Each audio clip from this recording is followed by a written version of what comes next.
All right. Thanks for being here today. Perhaps this is the question I should have asked before we started recording. Make sure I get your name correct. Michael Pickard, is that how you pronounce the last name? Yes, sir. All right, excellent. Very Star Trekky. I'm sure you get that all the time. Occasionally. Okay, occasionally. Well, it's one of my jobs. My nickname was Captain. So. Ah, nice. Okay, that's more than occasional. I'll accept that. All right. So you're a writer. You do other things too, but you have a lot of short stories, essays, novels, and some children's books. How do you approach those differently, or do you approach them differently? I do. I have to be a lot more planful with long form. The novels take quite a bit of planning so that I can get them right.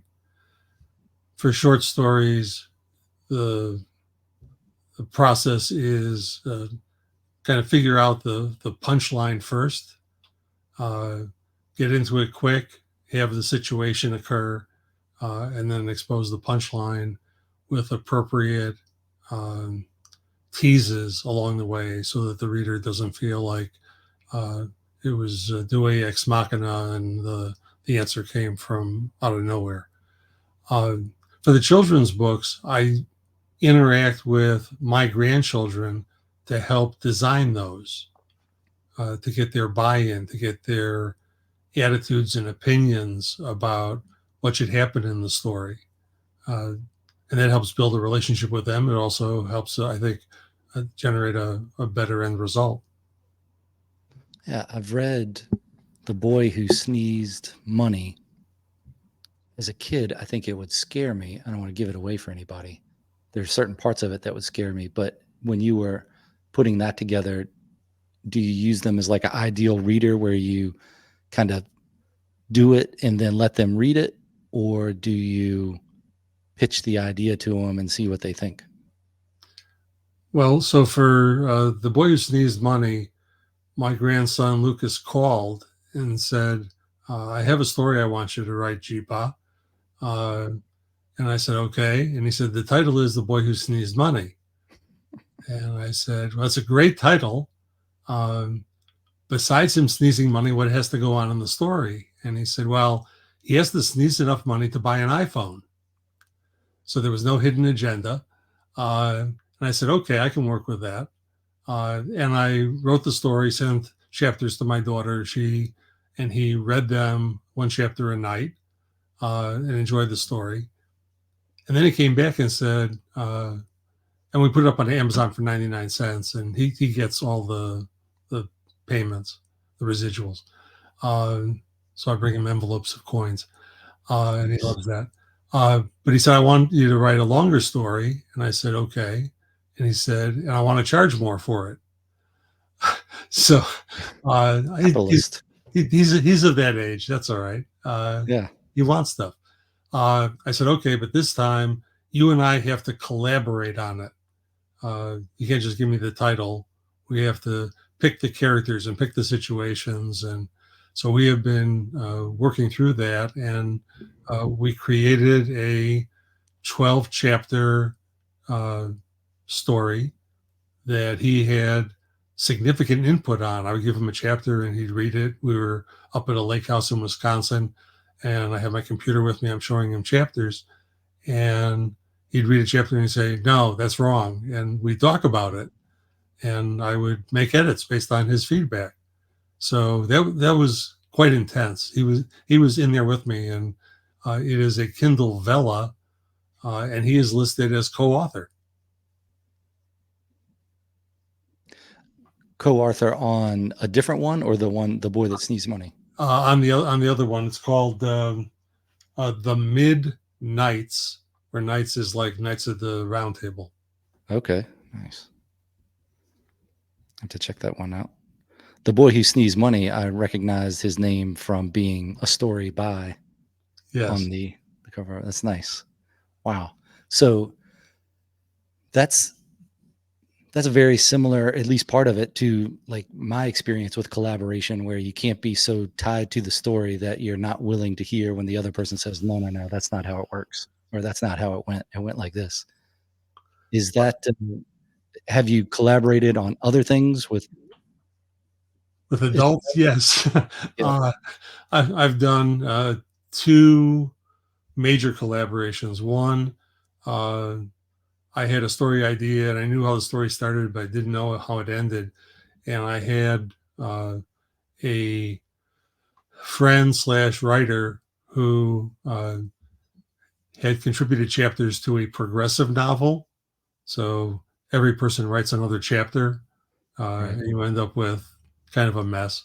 Because everyone wants to pull the story in their own way. But Mhm. I did the first chapter of that novella, and he did the second one. And he picked up all the clues that I had left and carried them forward. So I liked his writing style. I liked the way he thought. So I invited him in to collaborate on this novel. And so over the summer, alternating chapters, Don and I created a short novel called Cold Shoulder. And it went pretty well.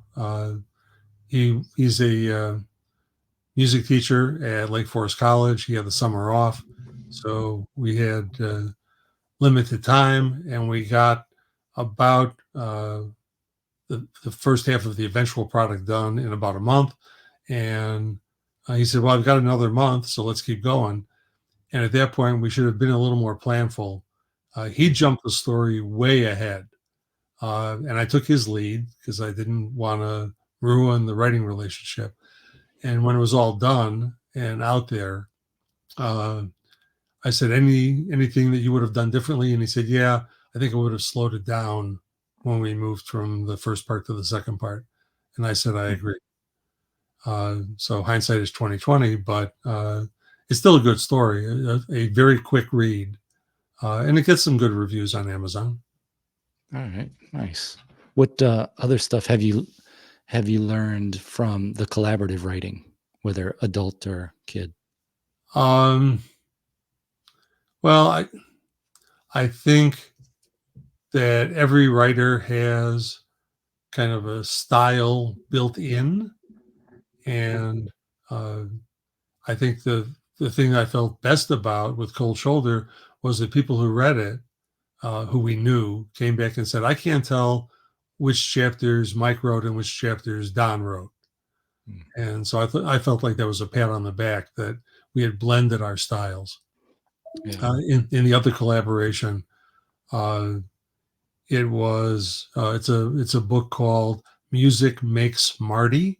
It's also a children's book, uh, and the other author was, I'll say, not as skilled, although that's probably not fair. He hadn't written as much as I had written, and so he kind of let me take the lead, and we would edit each other's chapters like I had done with Don. Uh, and I think my editing was more severe than his editing of my stuff. But he Yeah. used it as a learning experience, and I appreciated that. And he liked me enough that, or thought my skill was good enough that he subsequently had me be a beta reader for something he collaborated on with someone else. Nice. Do you find that collaboration makes you more excited to write on your own? Not saying that collaborations are bad at all, but does it is it kind of like you're in a fenced in area, and then when you're out on your own, you can do whatever you want? How does collaboration make you feel about writing on your own? So for me, collaboration is the it is not preferred because I've only done it a few times. I don't go looking for collaborators when I have an idea. Uh, the most powerful word in the English language is control, because if you have it, you have it, and if you don't, you don't.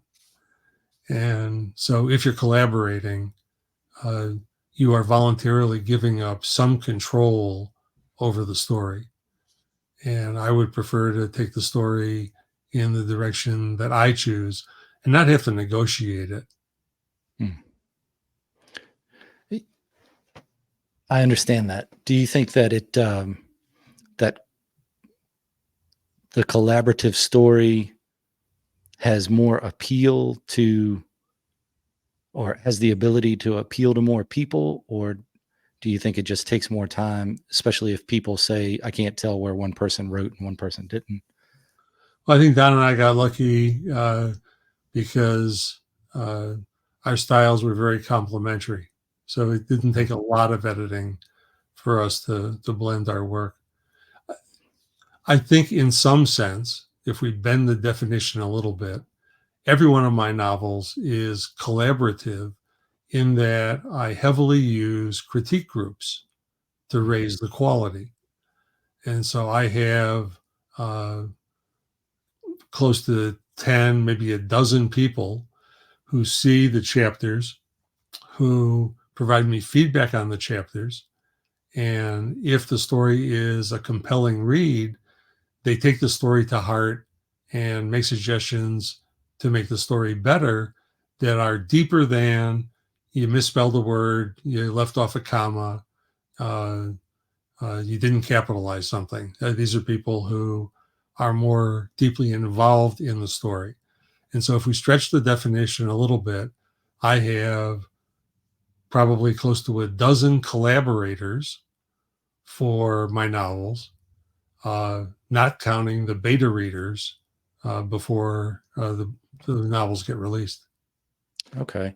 When you use those other people that read the chapters, do you write it and then as you go, they read them? Or like you send a section of chapters? So there are limitations in time for how long people are willing to sit in their chairs and talk about their work and other people's work. Typically, those cap out at about 2 hours. So I will send in a chapter to be reviewed. People read it in advance. They come prepared to talk about it, and I get feedback. I use that feedback to rethink the chapter or just make smaller editing changes. And then that same chapter goes through my contributing editor and then to a second critique group because the things that I changed, in fact, may not be perfect or good enough. Mhm. And I figure that the more eyeballs on it, the better.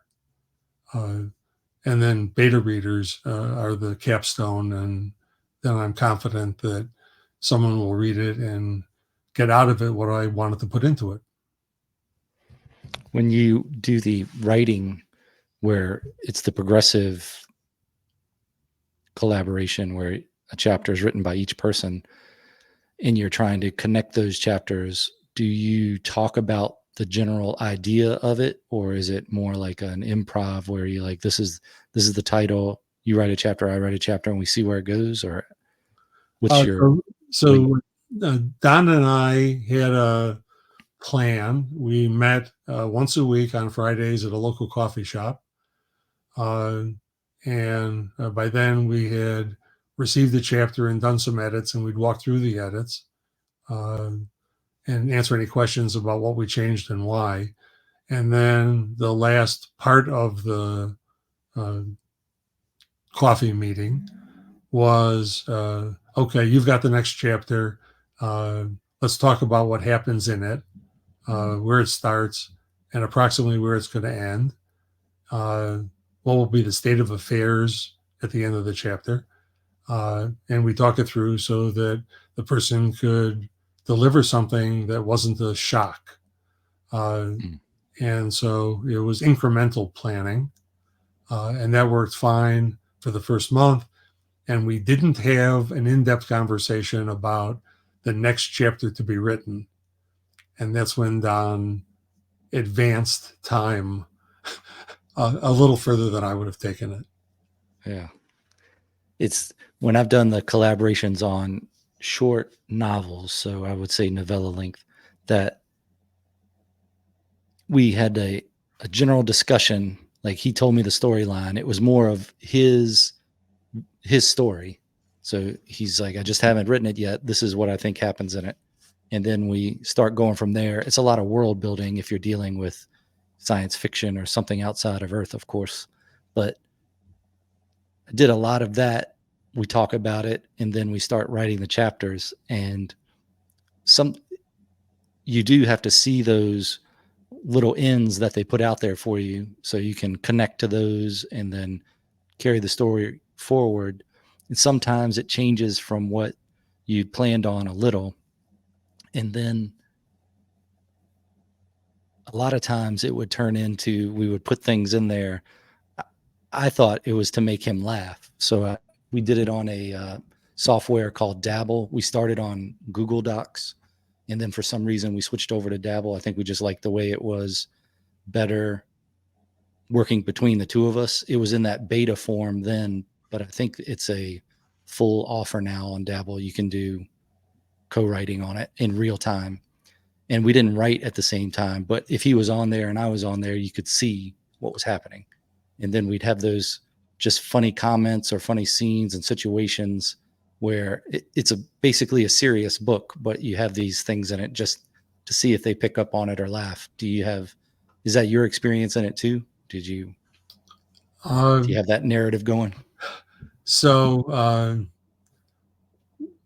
the circumstance under which I met Don, I told you it was in this progressive novel, and it was sponsored by a local journal, and they had, I think, 6 or 7 chapters. They expected 1 chapter a month. They didn't get 1 chapter a month. People got lazy or ignored the responsibility. So after about a year and a half, all they had was 6 chapters. And so they talked to me and they said, you had the first chapter. Why don't you write the ending? And we'll just, cut it off there. And at that point, I had not read chapters 2 through the 6. So I read them. I met with the contributor for chapter 7 and kind of tutored her. And then chapter 8 was going to be the ending. So I called Don and I said, let's write it together. And so we met at a Starbucks and we sat there writing it. And we figured out that in order to write the ending, we needed to write the prologue that happened before the story started, which was a guy hit over the head with amnesia on the ledge of a tall building. And so how did he get there and everything that preceded? So we wrote what happened before, and we sat there laughing our heads off about how that happened. And we loved this thing that we were building in real time.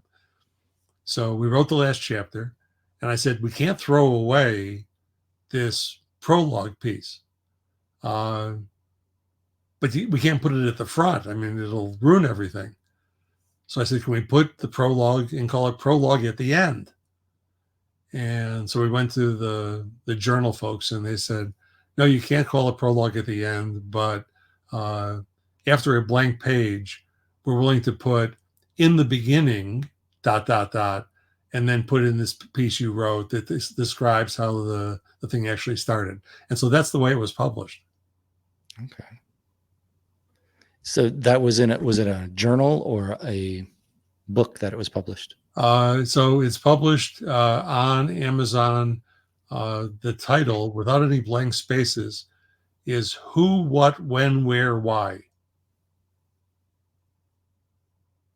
And it's packaged with a second novella, which was also a progressive novel done by other writers. Okay. So then I guess the answer is do you put stuff in there to make the other person laugh? It kind of does happen like that. Sometimes that stuff doesn't stay in, but you do something outlandish in a scene and then see if they go, no, that can't work. Or you just have a laugh about it and then you fix it. Even in the serious novels that I've done, where there are murders, uh, there are little hints of humor that will make the reader smile. I'm not full boat Douglas Adams, where every line is something that's a quip. Because I wanted to be him, and then I realized that I couldn't deliver humor with that intensity.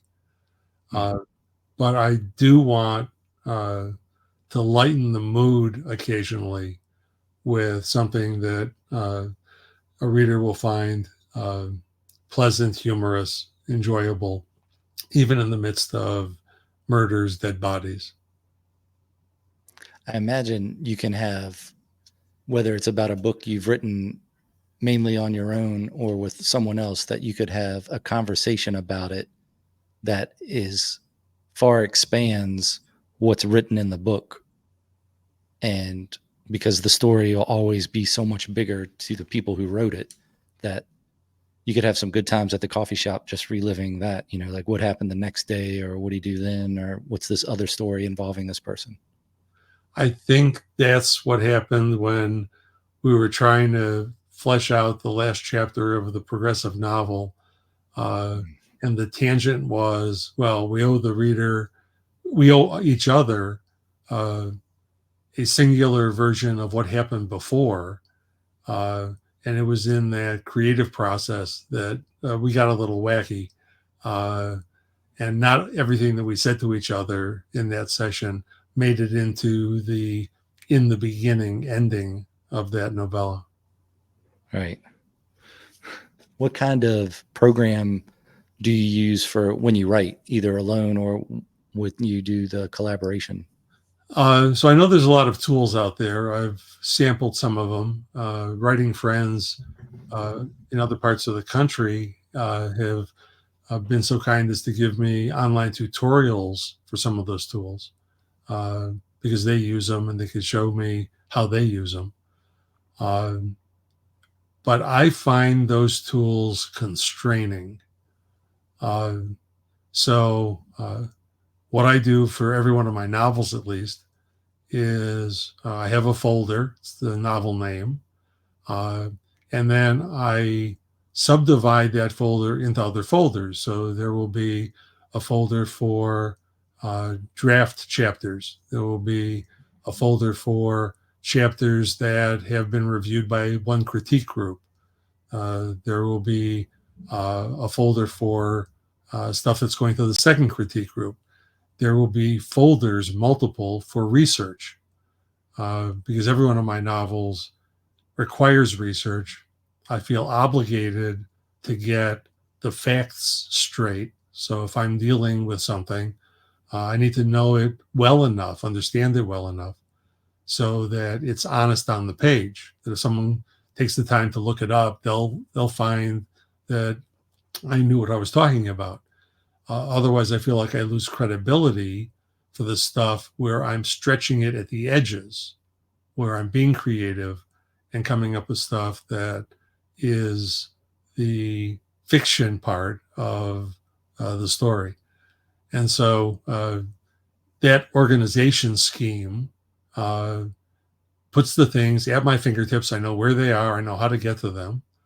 And so I don't need a tool into which I load a bunch of stuff and then have to use the tools mechanisms to navigate. And I don't have double click access to some piece of research that I found and want to retain, because the link isn't in my possession, it's in the possession of this tool. So I'll go back to the word control. I want to be in control. Yeah, I want to be in control of the stuff. And so when I back it up, I know I've backed it up. If it's in some tool, I don't even know what file name they're storing that stuff in. Do you still print things out just to have them, just in case, or have you trusted the electronics enough to save your copies? I don't use paper. Used to, when the critique groups were face to face, and you would hand paper out, and people hadn't seen it before, uh, or they'd seen it online and printed it, and we would pass paper back. I am the moderator for a couple of the critique groups that I'm in, uh, and it's all Google folders for exchanging information, and it's electronic markups in either Microsoft Word or Apple Pages. Okay. And I have a dual 27-inch screen setup, so my version is on one screen, the critiquer's version is on the other, and I do a side by side, and I march through their comments and figure out which ones uh, I want to include and which ones either they misunderstood or it takes the tone of the character in a different direction. That's probably how you would have done it or had done it when it was in print too, as well, right? Just side by side. Yeah. Yeah. I always like getting those back. And even if when I do it for other people, if they send it and I do it on the computer or do a hard copy of it, I try to use different, if I'm writing it, I try to use different color pens. That gets a little arduous at times, but just for like a spelling or grammar thing, which I'm not that great at. So there's not a lot of those corrections when I'm looking at something. So if I saw it, it's a big one. And then that's just one of those things that you feel like when you're going through it, you might as well put the mark on it so somebody can go look at it. And then the others are more of reaction comments, like I like that line, or that makes me think about this. And then there's another color pen for this doesn't make sense to me, or I wonder how this happened if this happened back here, or and then other comments like this guy better watch out for this. This is probably going to happen to him in the future. And then a few pages later, there it is. And you go, okay, I knew this was going to happen. So at least the writer knows that it's, if they want people to go along those breadcrumbs, they're there. Or if they don't, then it's still there. And you can, it's either more formulaic or more obvious than it seems. It seems like sometimes in popular writing, people lead the reader too much. Like you don't give them enough credit to be able to think and hold things in their mind. But then other times, you don't want to be too mysterious, but maybe there's obviously, you walk the line in the middle of that. But when you get those comments back, are you excited to get them back, or do you look at it more as now I have to do this, or are you more of now I have to do this? This is good. So I'm excited. One of the things, so writing is typically a very solitary process. It's you and a microphone or a keyboard, however you're getting the stuff into the computer. And it's lonesome. And so I try to fight that by adding humanity to the writing process. Being part of critique groups is one way to add humanity. And so when someone takes the time to mark up a manuscript, I'm anxious to get it back. I'm jazzed to read through the comments from last Saturday from a pool of about 7 people to see what they thought of the story. And we've talked about it over about 20, 30 minutes in our meeting, but they don't always, in fact, they don't have time to read everything that they jotted down in the margin. And these people are engaged enough that not only will there be margin comments, they may write a small paragraph at the end that says the good and bad about what happened in the chapter, how they felt about the chapter, things I could do better in the chapter. So a little critique besides the critique. As far as I know, time is still the only commodity where you can't go out and buy anymore. And so the fact that these people are taking time to read my stuff and provide feedback, that's a gift. I mean, that's I've never paid for that because I'm doing in-kind work. but you couldn't pay for it. Not the level of enthusiasm that these people have, this level of engagement they have. So are they all writers as well? Yes, doing various genres, and so I get to expand my horizons. I had never read uh, historical romance, but I now critique it, Hmm. and I can Like make Outlander. and I can make comments that are in the tone of the author's style. So if I'm going to suggest a new sentence, it won't be out of sci-fi or murder mystery. It will be in the tone that she's using, in the voice she's using in that chapter, and that's helped me a lot. All of the exposure I get to memoir and uh, all the other genres are stretching me, and that's good for me. Do you find that you have a particular type of writing you like the most, or do you go through different errors of writing, or just times that whatever you're working on is the one that you're into the most? Well, so time is passing, and I have stories to tell. So I am never single tasking. I'm always multitasking. I've got 4 novels that I'm juggling at the moment. Uh, there is a series of novels. This is my first attempt at detective fiction as opposed to science fiction. Mhm. The first novel, which is Creative Deductions Home Run, was published in April of last year.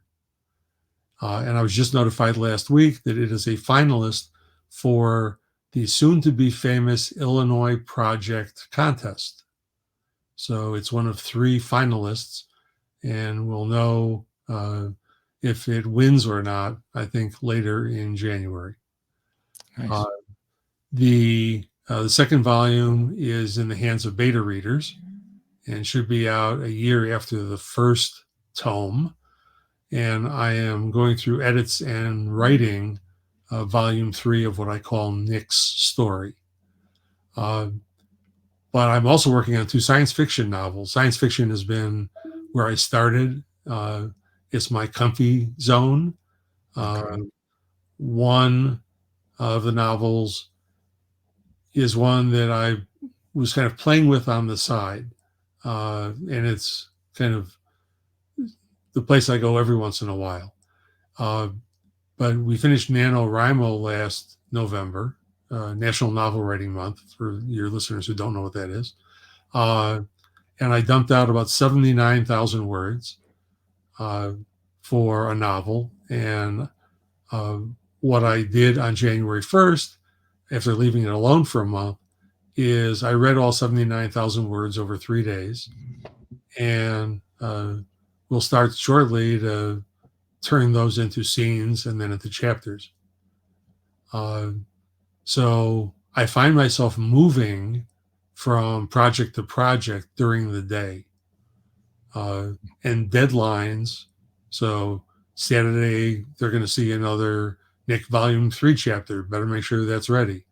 And the group once a month that's coming up in 2 weeks, and I better make sure I have uh, Nick Volume 2 stuff for them. And this group is getting close to the end, so I better have chapters for the NaNoWriMo novel available to them. So deadlines help set priorities.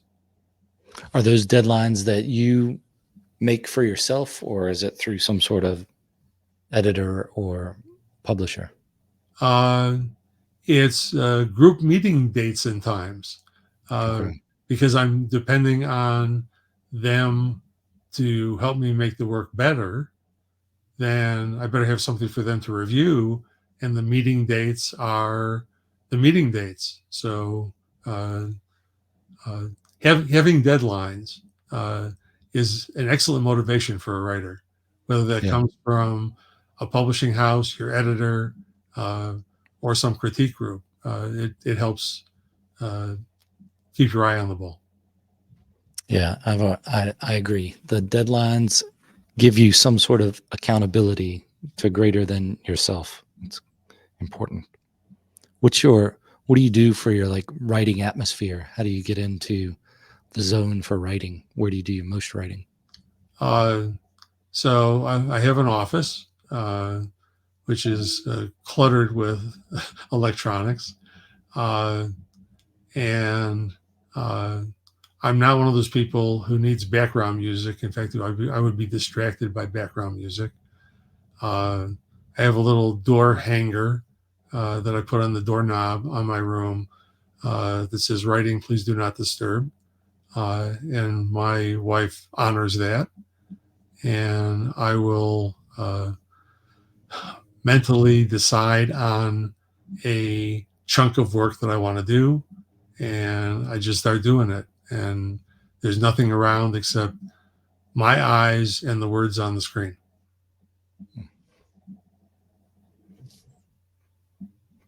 How do you have you been doing it long enough to where you don't get distracted by things, or is that a constant thing you have to be aware of?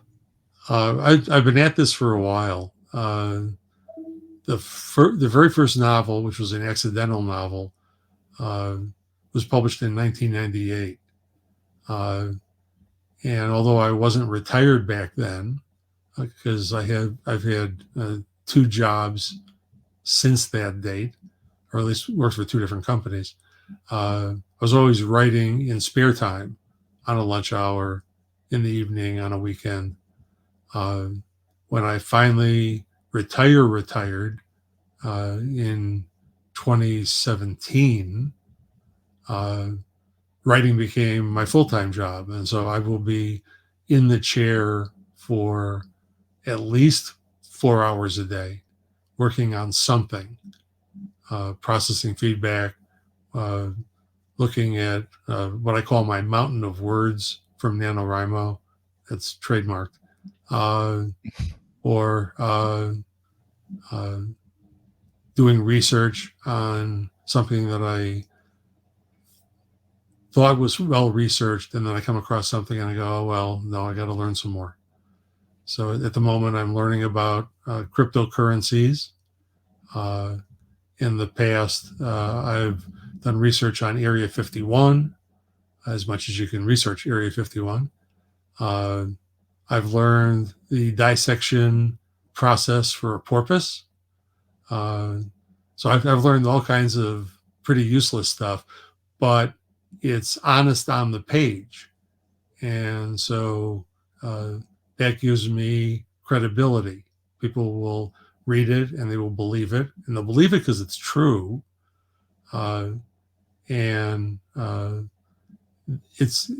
that's one aspect of my writing that's really important to me. How often do you have something you've researched some years ago and then you go back and read it and you remember like the detail and you're like, oh wow, that's pretty detailed, but maybe in your regular life now you've forgotten some of that? Well, I'm sure I've forgotten a lot of it. Okay. But with as many novels as I've worked on, they fade. Even the words that I dumped out of my brain last November, as I was reading them last week, I'm reading along, and I know what the story is. I know how it progresses, and I'll come across a couple of lines or a paragraph, and I'll read it and I'll go, that doesn't need any edits. That's good to go. And I'm pleased that in the frenetic process of getting the story out in 30 days, that I had that moment of insight or clarity to write it that well. And I had forgotten I had written those words, and it was only a month. So there were some pleasant surprises. Yeah. I imagine you got that many projects going on at once. You get a couple weeks down the road from each one, it starts to, just because you got to keep them separate in your head, you start to fade a little on them. And then when you go back, it's refreshing. It is. And that's why the NaNoWriMo dump sits for a month. That's intentional, so that I gain some emotional distance from the work, so I can look at it with fresh eyes. But the variety of work assignments, variety of stories, that's always been part of my psyche. Uh, it keeps my mind fresh, so it's helpful. How do you do publishing? Uh, so the first novel, I used a print-on-demand company called Ex Libris. It was early on in print-on-demand. I was probably one of their first 200 customers. Uh, I paid them to put the book in a database. They had a generic cover, and it got the book out. And the reason was that I was tired of printing it out in booklet form. It was 5 booklets rubber banded together uh, to share the story with them. And I thought, I don't want to do this anymore. I'm tired of buying toner cartridges. So I I researched, and they were one of the ones, and they were accessible enough that I got to talk to the founder, CEO, and president of the company on the phone, and we would talk about writing. He had done his thesis on print on demand, and then turned it into a company. So it was nice to have that kind of access to uh, the founder. Uh, and that book made enough money that I made back everything I spent. Uh, Wow. uh, with a couple of bucks for a dinner out. And it was really raw. It was my first novel. It was delivered to my daughter as chapters when she went to overnight camp. So it was kind of an accidental novel. It wasn't well planned. But when the book showed up on my doorstep and I opened the box and I smelled the ink and I saw my name in gold on the spine, I saw my words between the covers, I got goosebumps. And I said, I got to do more of this. And I've been writing ever since. But I shifted over to Create Space, which was part of Amazon and is now embedded in Amazon's Kindle digital publishing. And I like the financial model. I don't pay anything up front. When they sell a book, they get something and I get something less. And if I have a face-to-face event, a book signing or a reading, I buy the books at wholesale and I sell them at a discount from retail, and I still make a couple of bucks. So that's been my model. I've looked subsequently at other companies, and I read their terms and conditions very closely, and a lot of them have constraints. You can't do this and you can't do that and you must do this. And I will hearken back to the word control. Yeah. Do you go through Amazon to get your ISBNs, or do you go through a different place and use your own? I have up till now, but I think that's going to change. I think I'm going to open the purse strings and buy a block of ISBNs so that if I choose to expand distribution, the ISBNs will be mine and not Amazon's. If you were to take a book that you published on Amazon and publish it somewhere else, you'd have to get a new ISBN for it? Yes. Okay. Yeah, because the gift is they give you an ISBN. The consequence is that it's an ISBN only used on their platform. Right. In the small amount of time I've been using Amazon for publishing, they've expanded the markets that they use. So that's been interesting. I mean, I've made tens of dollars from royalties from Amazon. So I like their model. I liked it easier than dealing with the self-publishing house, which is what I did with my first novel. And I think it was a good experience that I wouldn't do again. And I wonder how it would be to have a publishing house come to you and say, we want to take care of everything. I feel like you would lose a lot of control. And then I just wonder, how that would be. Have you had that experience at all, or? Well, I get a dozen calls a week from people who purport to want to invest in me, which is code language for write us a check. Yeah. And I know why they're doing it if they mention my first novel, The Griffin Chronicles. They look at Amazon, they see the prices of the other books, which are more than reasonable, and they see the cost of The Griffin Chronicles because of the way Amazon deals with it and how they buy it from Ex Libris. And the price is way too high. And so they come to me and say, well, we should republish that at a lower price. And I sternly advise them that the writing quality of that book does not warrant a republication. And I ask how they found out. Oh, our book agents found it. Well, have they read it? Have you read it? Do you know anything at all about it? Read one chapter and you'll see that it was written before I understood that I was violating all of these conventions, all of this good practice. I did attempt one time to start to rewrite the Griffin Chronicles using better skills. And what I found was that because it was written as out of passion for, I want to satisfy my daughter, send her chapters at camp. I want to make them funny. I want to put some parental lessons embedded in it. And so it was really from the heart. And so that can't be recreated after the fact. So that one I'm leaving alone because that was a point in time. But yeah, they keep bugging me, and I've in fact, my wife is now screening those calls, and we'll hang up on them. Yeah, I found with those calls, that's when they say we're really excited about this book, this opportunity. You get a lot of them for wanting to adapt it to movies as well, and then you look them up and on the line, and you see the reviews for them and how if they're scams or not, whether to what degree they are. But I usually ask, how much do I get paid for going to your book signings, and what hotel are you going to put me in, and what's this book about? What's the main character of the book? Because you get, every now and then you'll get somebody that's a little more in depth that will say they're more in depth, but they have no idea what they're talking about.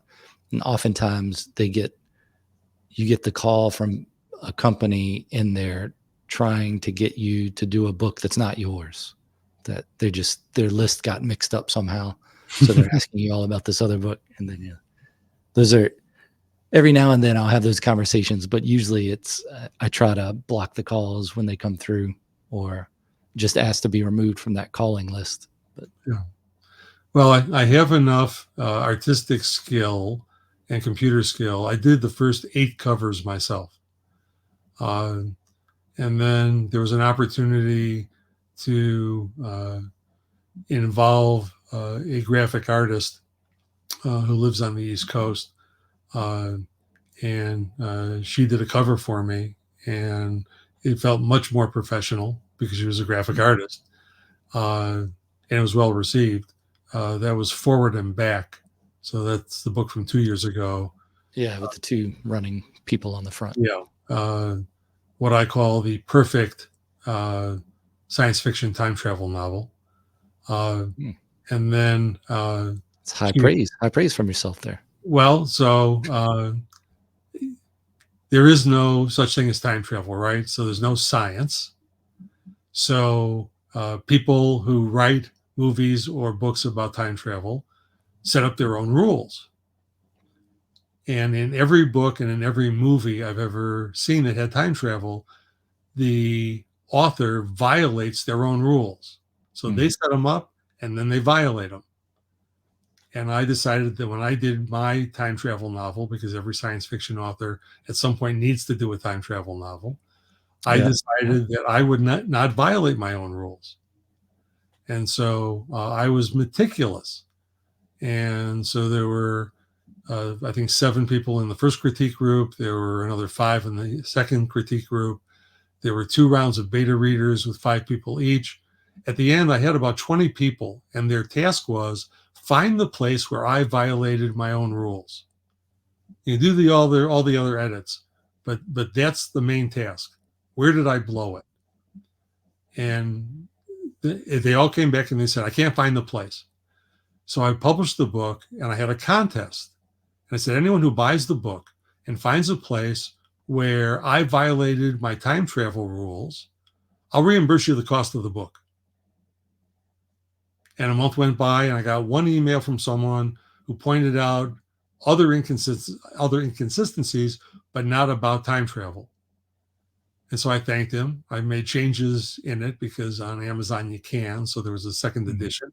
But no one has found where I violated the rules. So I am claiming, until it's disproven, that it is the perfect time travel novel. Very well. Very well.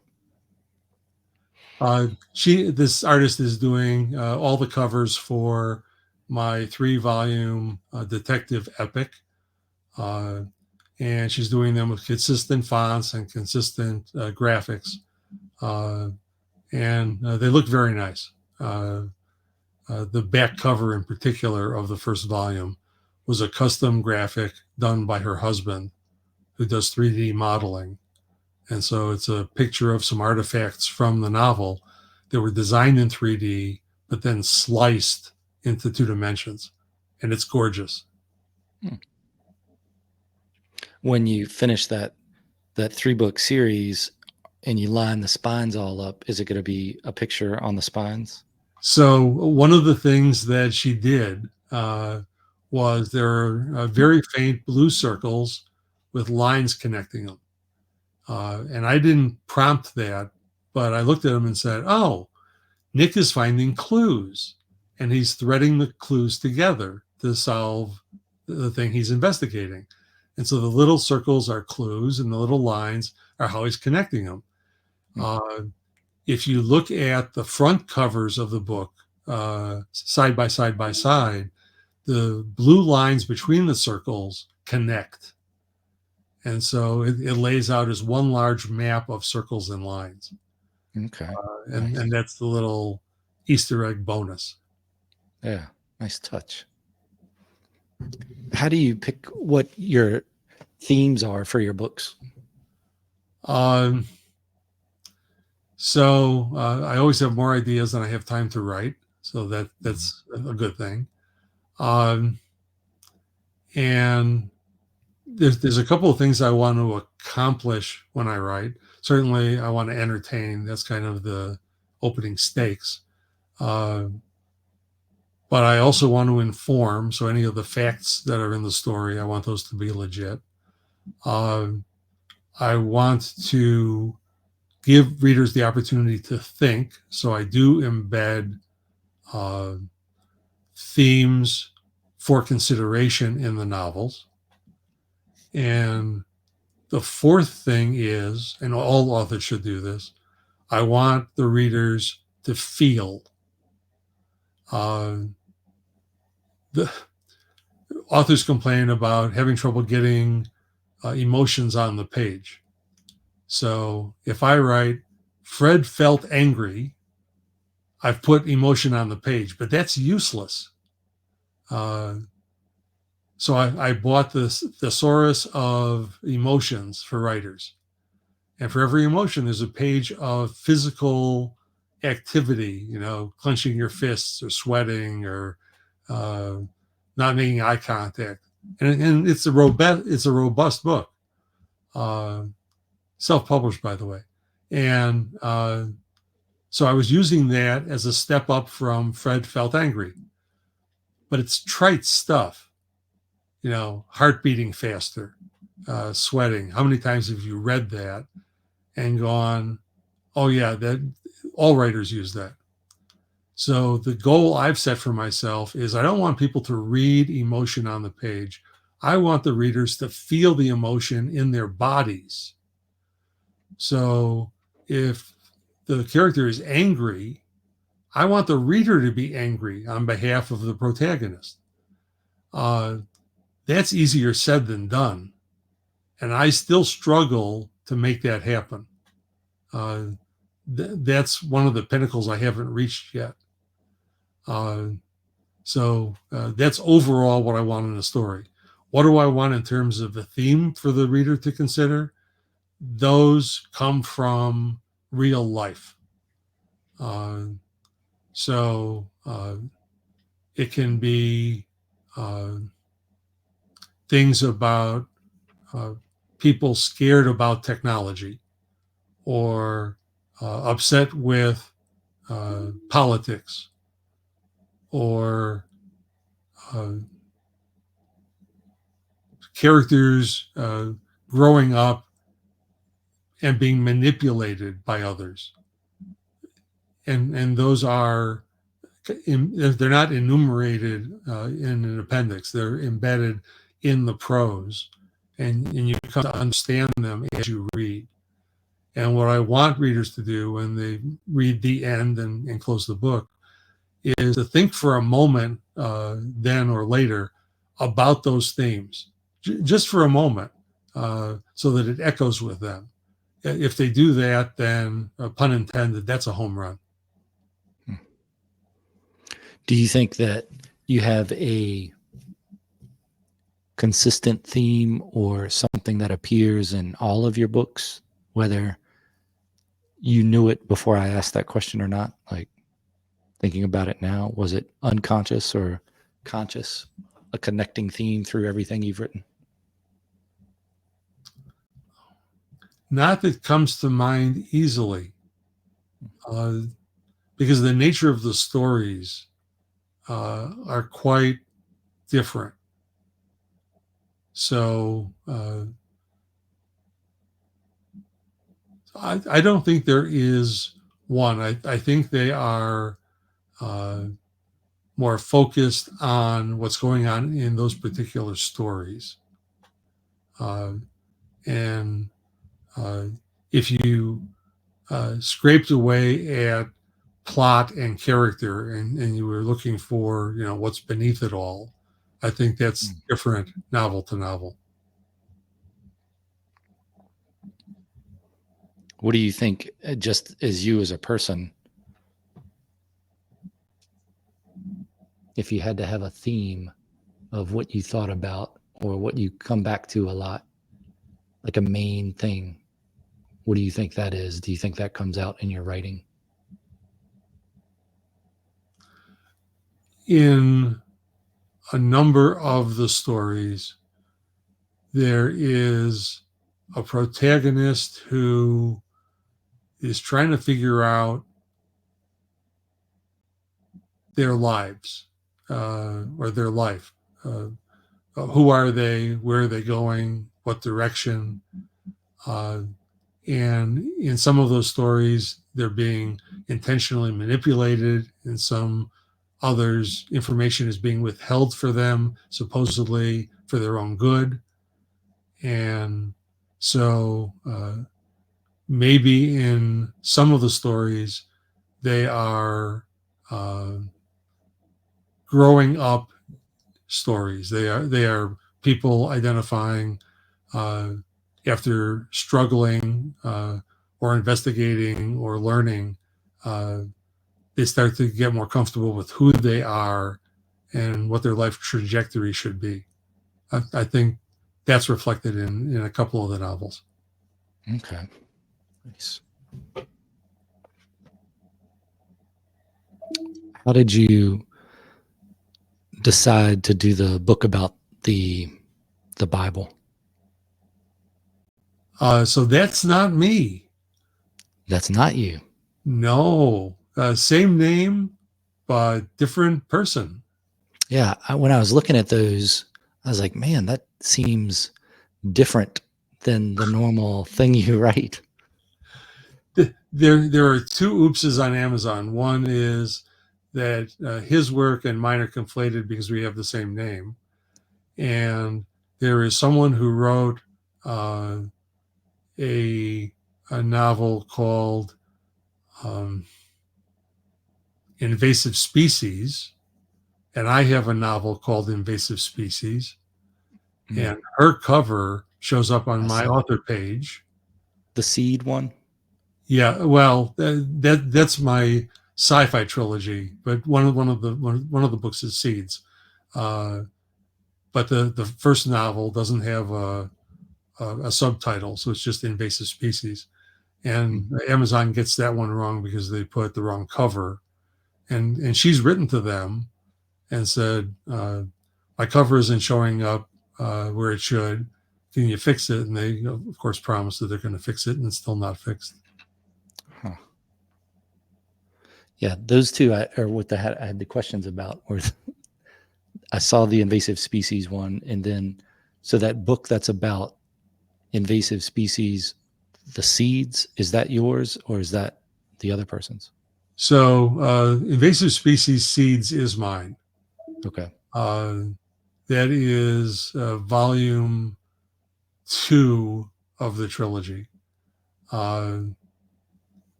quick story. I was workshopping invasive species with a critique group, and I showed them the first chapter, and I got feedback on it.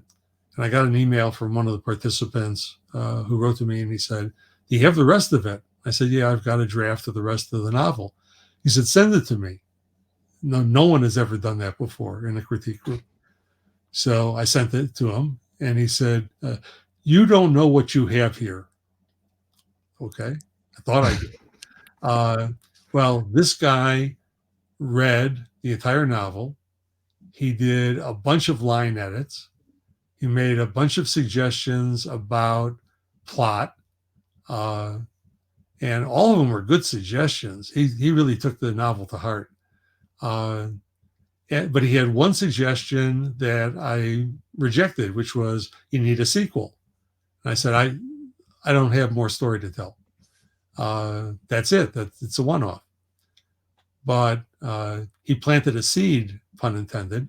And so the back of my brain was thinking about, where does this go from here? And I came up with something. And as soon as I knew that there was a second novel, I knew there was a third.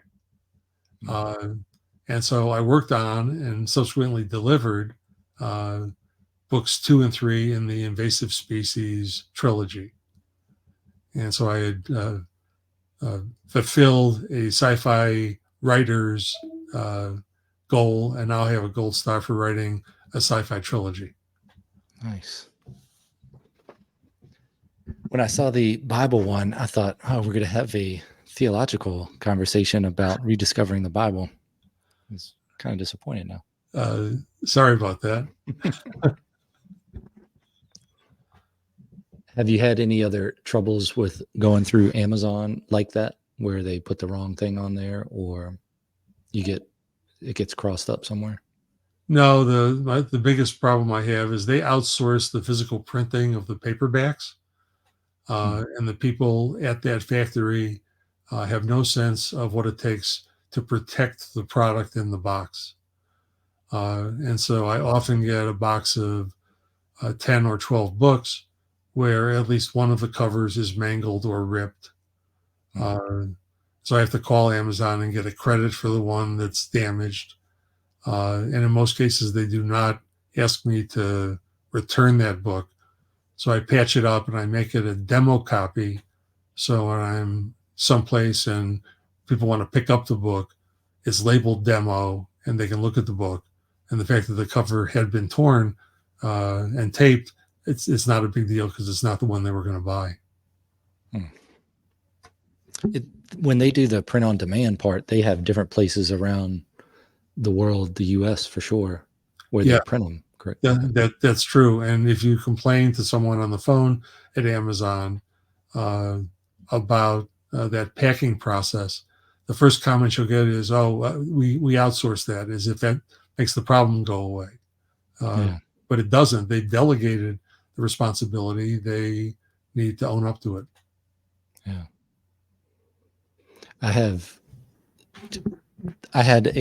My first book was called Starting Point, and that was put on Amazon and through that other publisher. And there's also another book called Starting Point that is it's a gay romance, and the cover of it is a little salacious. It's two bare-chested guys. It's a nice looking cover, but it's not the book I wrote, and that was on my author's page for a little while. So that book did much better than mine. So I haven't read it. Maybe I should check it out. But yeah, I've had a few issues like that with Amazon, but for the most part, it's not so bad. I like their platform and how easy it is to change the problems, or like if you have a spelling or word thing in a book, you can just upload a new copy. That's nice. Yeah, I agree. So then you've already talked about pretty much what you got going on now. Do you have any other plans for the future that you're not working on, that you have like in the queue for, as soon as I finish these books I'm working on, I'm going to these? So it's very early in the year, and I'm usually not of a mindset in January to be thinking about what my NaNoWriMo novel is going to be, especially with all of my work in progress. It would be a major distraction. One of the groups I'm in, I don't use for critique or feedback. It's a group I use for ideation. So I will bring them an idea and I'll give them a half a page. This is everything I know about this story. Here's the protagonist. Here's the situation. Here's the problem. Here's the objective or goal. Here's what's standing in the protagonist's way. It takes place here. All the details that I think I've worked out. And then I ask them, what don't I know about this story? And they'll ask me questions, which I haven't thought of. And so I will make up answers in real time. I'll just invent answers. It may not be the answer I use long term, but they're forcing me to think about it deeper. And so we'll have a conversation about it. And out of that conversation, they'll have ideas, and I'll jot down those ideas. So it's spitballing, and it's terrific because some of those will make it into the story, and some of them will be flat out rejected, and I won't tell them which is which unless they eventually read the book and they'll know something they said made it into the novel. But it's part of it. That's another one of the steps I use for humanizing the writing. It's story and people discussing story. Just like writers will go to a writer conference and talk about the writing craft. Here's how you can get a paragraph on the page that will make the reader cry. Here is a technique for doing that. And I wish there was a conference that taught that, because I would go to that conference. But the simple answer is I have a folder of that I call possibilities, things that I might want to work on. A couple of my novels have some what I will loosely call artificial intelligence, because I hate that phrase, in them. And so I don't want to do a novel that is centered around machines being smart. I would find that boring at this point. And I've done a number of novels where aliens come to Earth and where we've gone to other planets. So I think I'd like to do something different. I think that was part of my motivation for going to a detective epic, was to change things up and to challenge myself to do something different. And I think that worked because Creative Deduction's home run is a finalist. I mean, that made me feel like, okay, this was an experiment and it was successful, because people who judge products said this is one of the 3 best in the state. That's not shoddy as feedback. Yeah. But I'm not ready to write the 4th Nick novel as a standalone. He's too fresh in my mind. So he's going to have to take a back seat. So at some point over the summer, something will pop into my head, or I'll take a look at the possibilities, and I'll figure out what November holds. Have you ever thought about mixing the topics of all your books or the characters of all your books to where I guess it would end up being a space crime drama where you have your detective goes into the future in a perfect time travel drama and has to solve some sort of crime? So the one that I've been dabbling with on the side, which did not go through NaNoWriMo,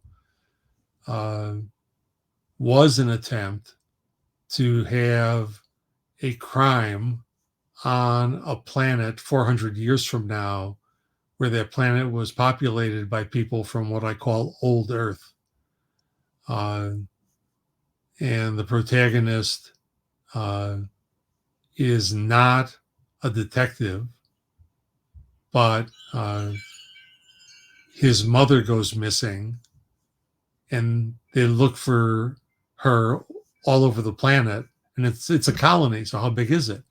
And they can't find her, and the only way on and off the planet are periodic smile ships that bring goods and raw materials and send off goods and raw materials to other planets in the same star system.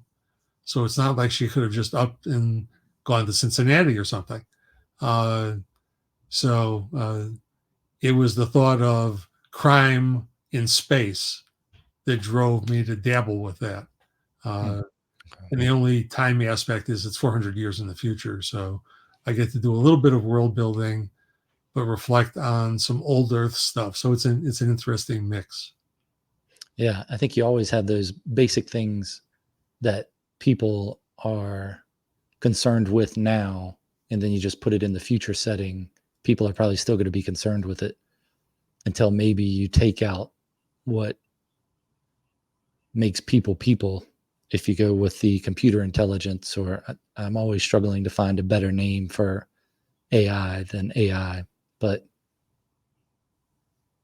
it does seem like a lot of the science fiction things are just people now with different technology in the distant future or in the distant past or somewhere far away, that I wonder if you had a true science fiction book that looked into how humans evolve, if it would even be something that humans would be interested in reading, or if they could read it, like it would be so far advanced. Like if you take a computer intelligence that is sentient, however much in the future that happens, what would a computer intelligence be interested in reading? If you approach science fiction from that way, I just wonder how different it would be than humans. So in this dabbling novel, the name I use is synthetic intelligence. Okay. As opposed to artificial, because I didn't want to use the term. And there was years ago I think it was a short story, and I forgot the author, but it was The Terminal Man. You familiar with that? I don't know. I could say it sounds familiar, but I'm not sure.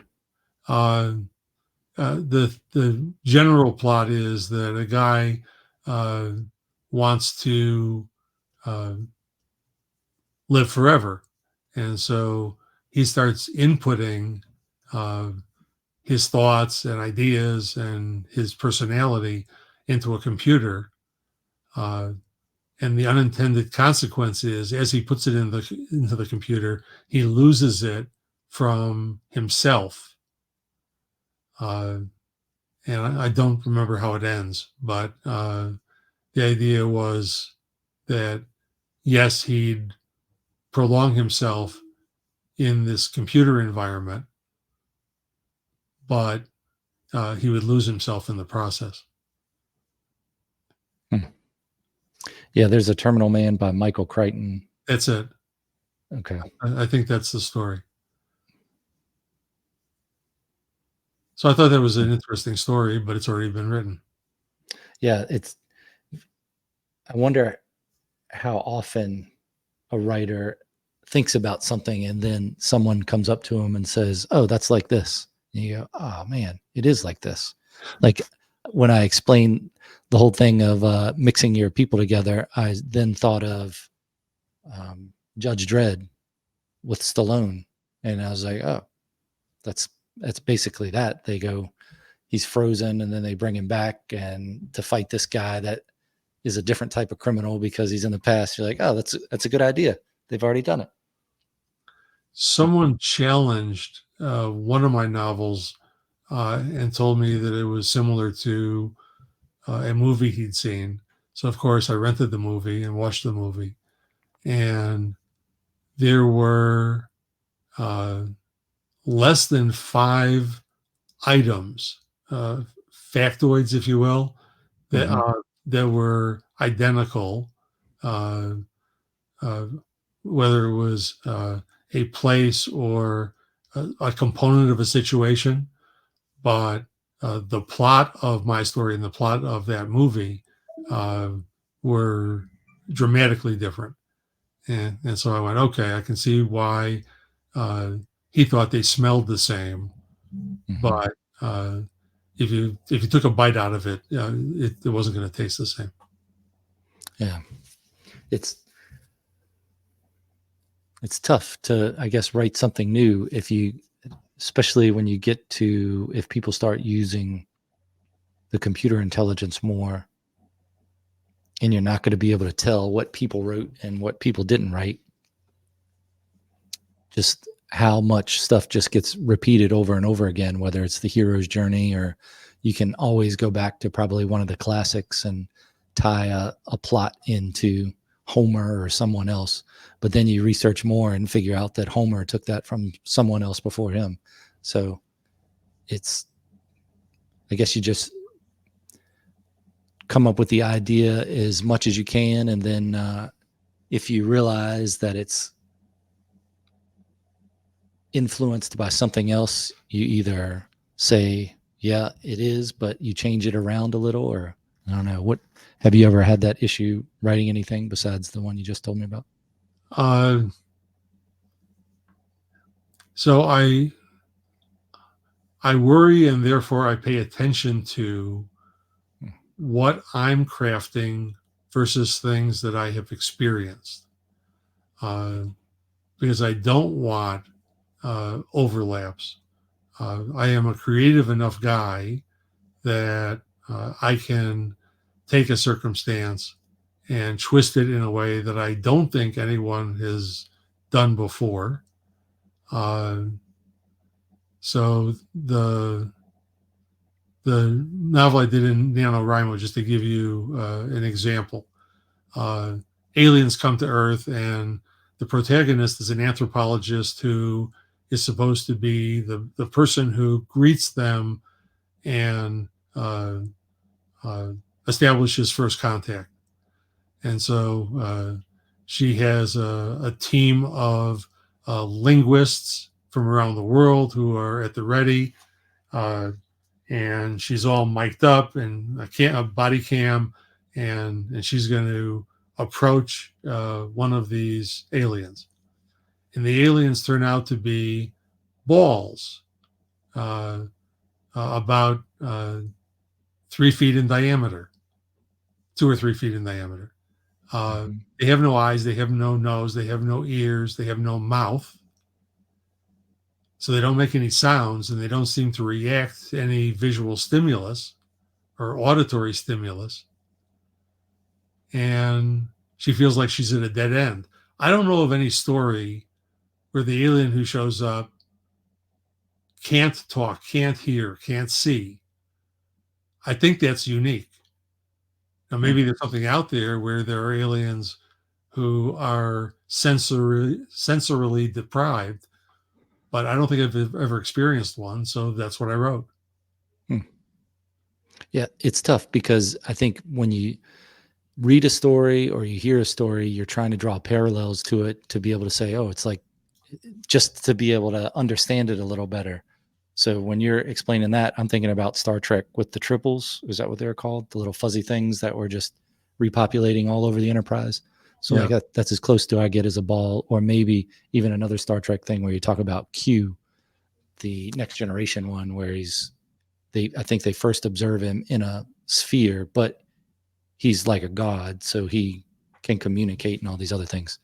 And then I think about the show Earth 2, where they're on Earth 2 and they have the aliens there, which are humanoids, but they don't talk.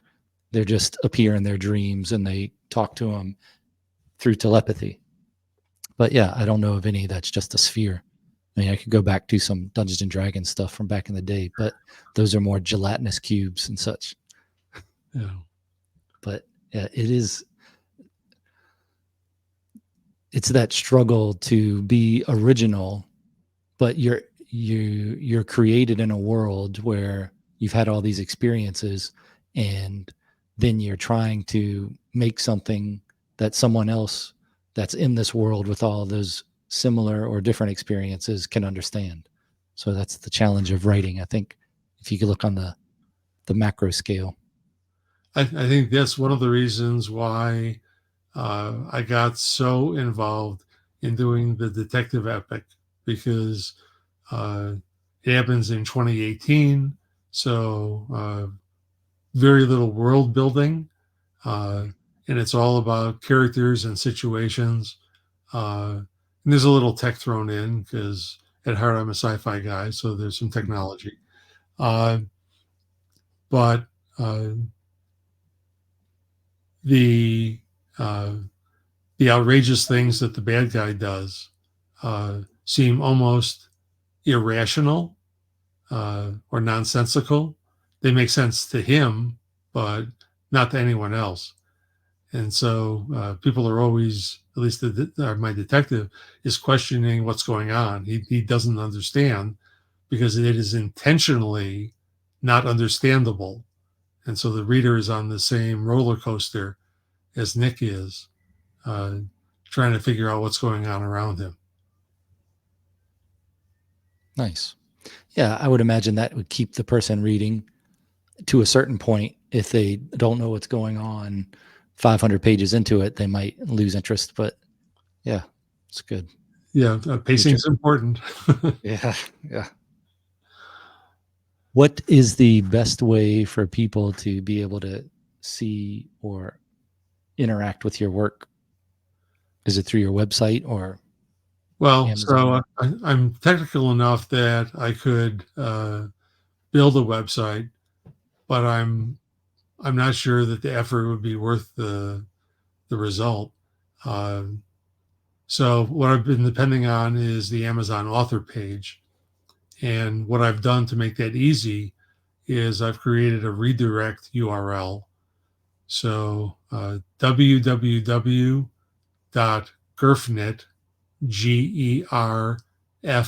GERFNIT.com is a redirect to the Amazon author page. And they can see the books, the short story collection, the children's books, uh, and they'd have to go to the Kindle Vella section to find uh, the Midnights. Okay. So you did that redirect by taking just a web address and then forwarding it to your Amazon page. So you don't have the huge Amazon URL. You just Yeah, that somebody has to type in that just yeah. I found nice. that that didn't fit on a business card, so Yeah, it's tough when you put them in there. And that link I'll have in the show notes for this too. And all the clips that come from it will have that. So people will be able to get to your stuff that way. terrific.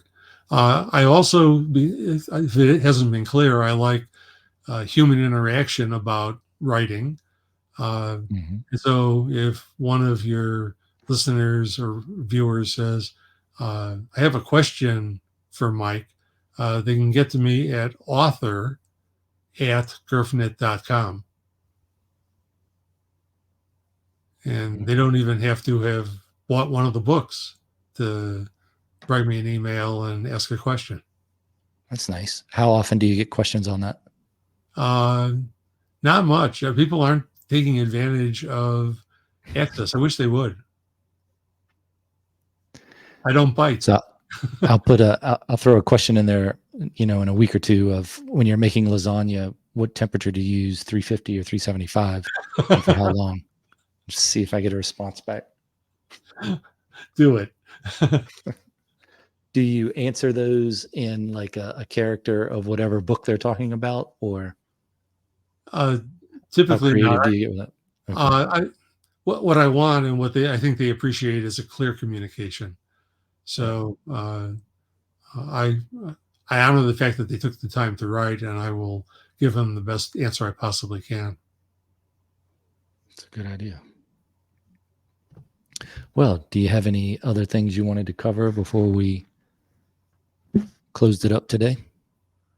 Uh, we've been bouncing around a lot, but I really enjoyed the conversation. This is not typical on the podcast I've been on before, and I appreciate the creativity that you've applied to this interview. I enjoyed it a lot. All right. Yeah, it's been good. High praise. Well, then I will talk to you on the other side of this musical exit, if that's cool. Sure. All right. Thanks for being on.